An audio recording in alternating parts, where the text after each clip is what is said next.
Right, guys, I've got here a little issue with this Hornby Dublo locomotive. It's a very impressive old resistor, capacitor here, 0.1 femto.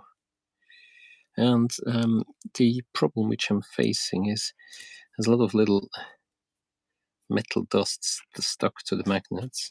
Now, if I take this one here and I give it some power, just to show you, so I apply some power,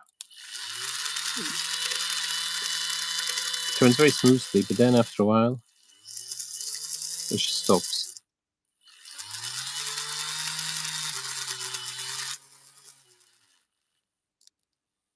And that's it.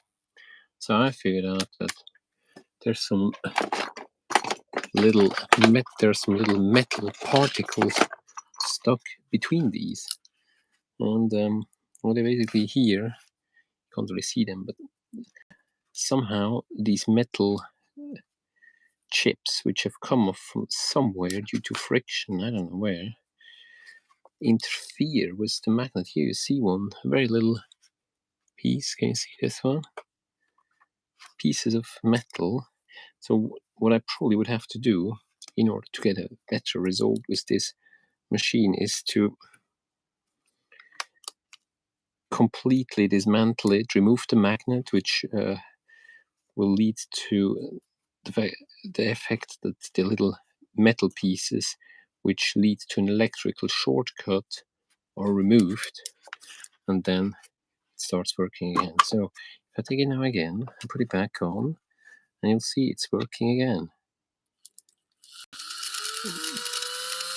Very fast and very smoothly, and it will stop again because somewhere little metal pieces will eventually come and find their way. And that's it. So there's no movement now. The old movement in the engine has gone. It's nothing doing anything. And if I go then, and I've used all my Q-tips now. Oh no, I've got one more here. Last Q-tip, which I have. Take some more of this metal. It's almost like metal shrapnels. Clean it all. Make sure I don't destroy the copper wires, the armature.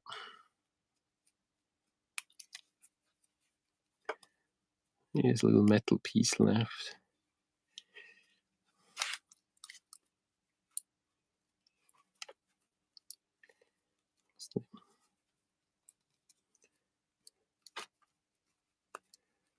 Now, put it back on track, set it up, and it's working again.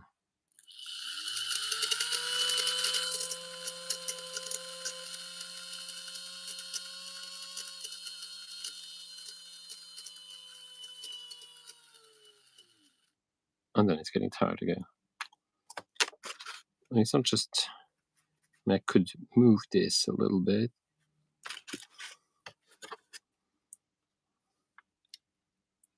This doesn't do the job really, it does.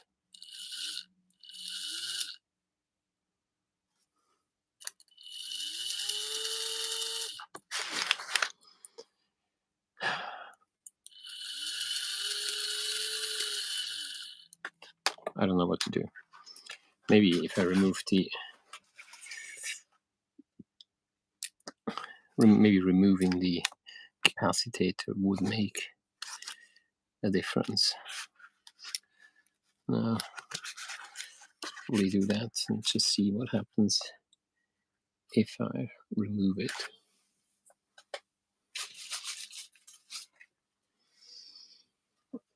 Because it's definitely not the remagnetizing which makes a difference. It's something else which causes the big troubles to come. So let's see what happens if I remove the capacitor. Whether the old capacitor is the reason that have troubles with this locomotive, which is absolutely possible. So I'll just remove this big chunky capacitator from this position. I'm just heating up my soldering iron, which will make things very easy for me. So I've got this Hornby Dublo. It's from a 697, beautiful locomotive. So I've got here now my soldering tip, and I'll just remove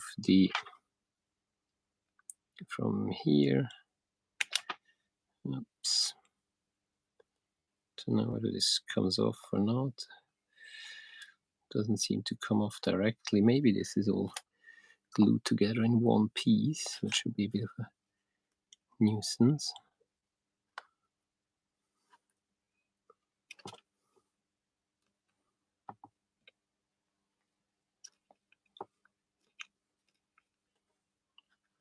I think I'll just have to chop this off. Now, where's my nail? My chopping gear here.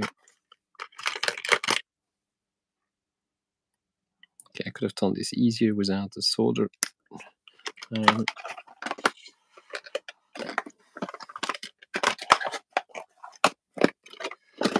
I've now removed capacitor, and I have now free energy supply, and let's see whether this makes any difference at all now that with no capacitor with it or not.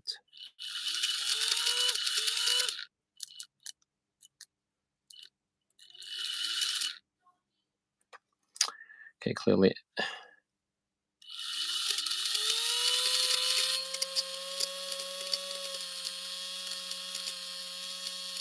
doesn't seem to slow down now. It still slows down, so it's not the problem. It's not the capacitor. I really don't know what the problem is.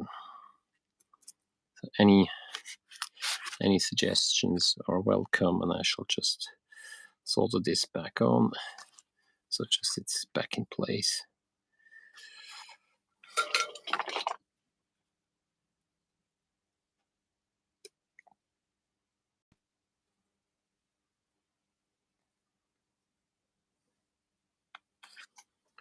Maybe I need a little bit more solder. It's not ideal because this is at the time they clearly used a different solder material than we do these days.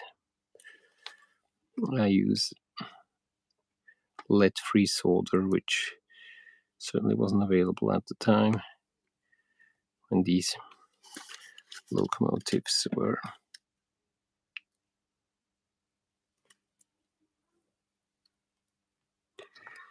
in place. Right, here you go. All stuck back up together. So I'm not any further, and I still don't know what the problem is. Thanks for watching, and please leave a comment if you know what the problem is.